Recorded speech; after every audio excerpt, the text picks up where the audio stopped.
Just 6 months ago, we were in a completely different phase of our boating journey, and we're busy making preparations to make our vessel seaworthy again.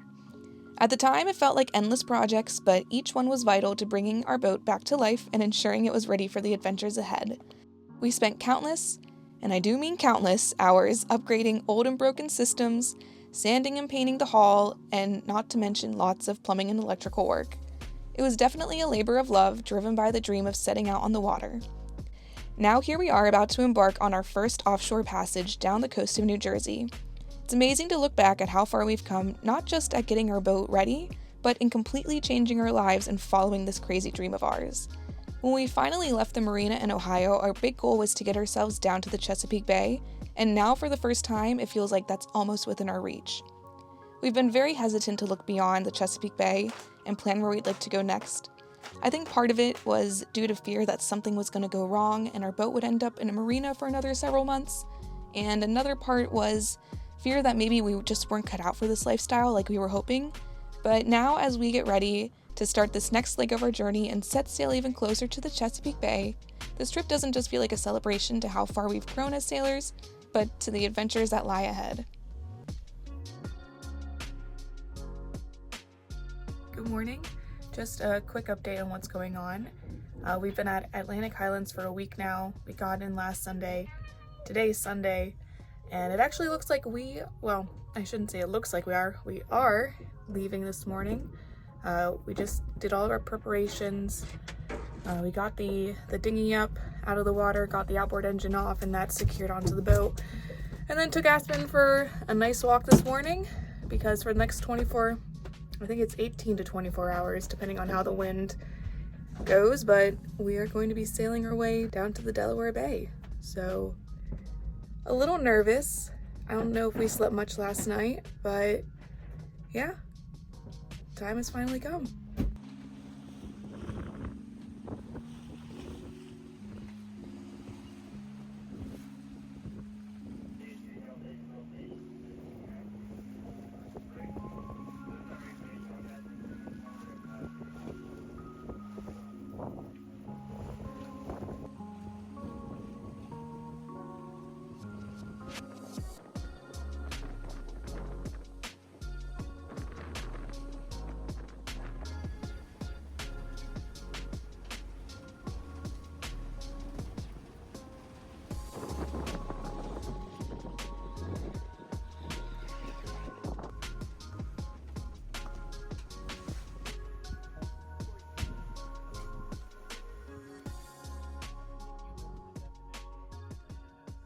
We're about 5 hours into the trip so far, and we've been cruising pretty well. We've been seeing winds fluctuating between 12 to 20 knots throughout the day.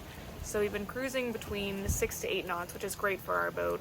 We didn't know coming out here we'd be seeing gusts up to 20, so we are sailing with our second reef in, which, if you don't know what that is, I'll show a clip. That essentially just means we don't have the whole sail out, so there's not so much force pushing on the sails, so it helps when there's high gusts predicted, so that way you aren't stressing the sails too much. We also have one reef in on our head sail, so just taking some extra precautions. We do know that throughout the night the winds are going to drop, but we're probably, depending on what the sea state's like, probably just going to keep the reefs in for the duration of our trip. But so far the sea state has been great. There's not much of a swell at all. The wind is coming out of the west, so it's coming across the land. So I think since we're so close to land, we're about 3 miles off, there's not really an opportunity for any swell to build up. But yeah, it's been a really comfortable sail so far. Dylan's currently down below getting a nap in. In the meantime, there's not much to report. Aspen has been hanging up in the cockpit with us. She's been doing a really good job. She hasn't been too stressed, which is great. We're thankful that since it is such a long passage, you never want your pets to be, uncomfortable and know that it could be a long ride for them. And then the cats are just hunkered down below, which is normally how it goes for them. Okay, so if you're not familiar with sailing terminology, reefing a sail essentially means that we're reducing the size of the sail. So if you look at our mast, which is this big pole right here, you can see that we haven't raised our sail up the entire way. And if we zoom back, you can see that what extra sail we do have is currently tied up to our boom, which is the other large pool right here.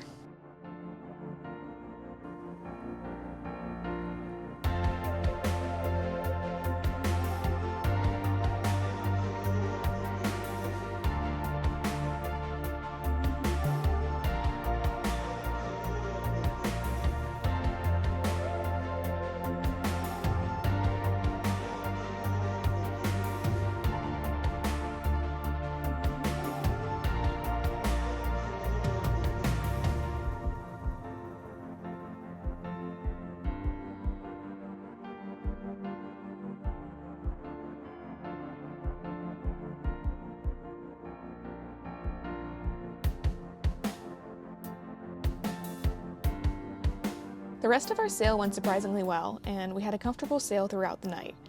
The winds did shift at one point to be more off our starboard bow, and we slowed to like 3 or 4 knots, but after 3 hours the wind shifted back to being off our beam and we continued to cruise between 6 and 7 knots.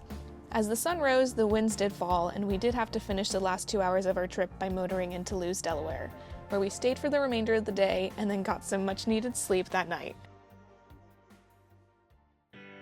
This was the first time raising the sails in nearly 3 weeks since we had taken our trip across Lake Erie.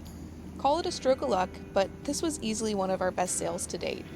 I know this definitely won't be the case for every offshore passage we have, but I'll gladly take this win and feel grateful that we got to experience this for our first time out on the ocean. The only time it got uncomfortable were those 3 hours during the night where the wind shifted, but I'll gladly take 3 uncomfortable hours out of a 24-hour sail anytime. One experience though, we felt really proud of ourselves after accomplishing this. And as we pulled into Chesapeake City on the C&D Canal, we felt such a pride in knowing that we were right on the tip of the Chesapeake Bay. We took several days to relax and celebrate this huge accomplishment of getting ourselves back close to home. And then when we were ready, we picked up the anchor and sailed our way down to Annapolis, where we grabbed a mooring ball in the harbor, which is where we plan to be for the next couple of weeks so we can complete some projects and attend the boat shows and go back home and visit with family and attend a wedding. So we have a couple of busy weeks ahead of us.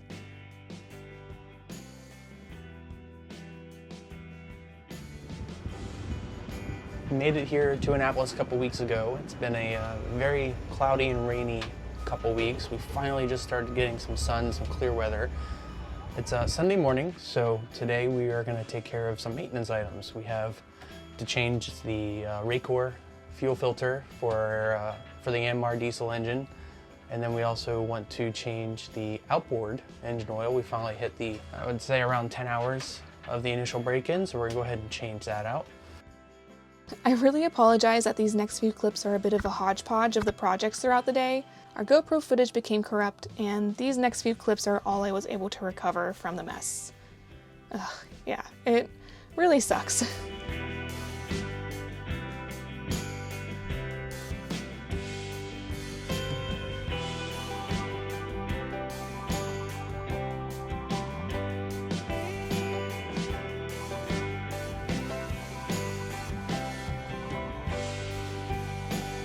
So we got the oil change done in the dinghy, so I think we're gonna go and take our 3 water jugs that we have and go fill up some water.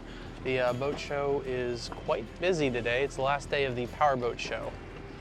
So yeah, we'll go ahead and load up all of our water cans down in the dinghy and fill up some water tanks.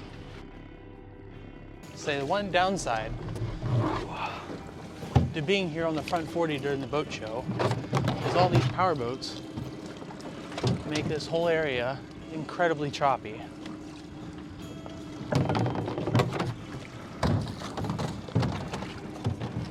But it's not too terribly bad.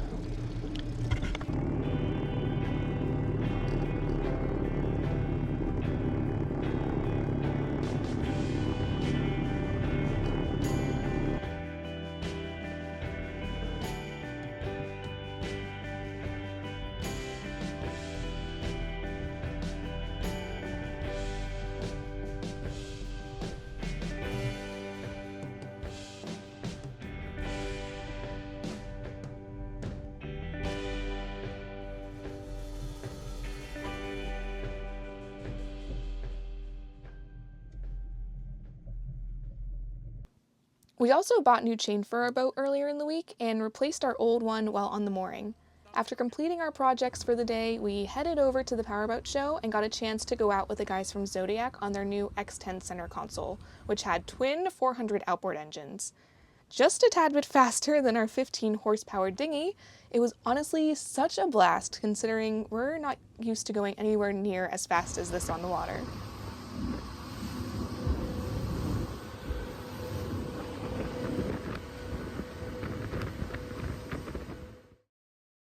That's it for now. In our next video, we're going to wrap things up here in Annapolis and figure out where we want to go next. I'm definitely leaning towards someplace warm for the winter. Thanks for watching. Hi, this is Teresa and Dylan from the present day. We just wanted to say happy holidays and a Merry Christmas to all you guys. We hope you guys are staying safe for the holiday season, and we also wanted to take a second to thank any of you that have been following along with our videos so far. We're so thankful for all of you, and if you've stuck around this far, we're going to take a couple of seconds to also introduce you to our 3 crew members that we have on board, which are our pets, since we haven't really introduced them yet. AKA freeloaders. Alright, well this one's not really supposed to be in our bed, but this is where I found her. This is our dog Aspen. We think she's about 6 years old.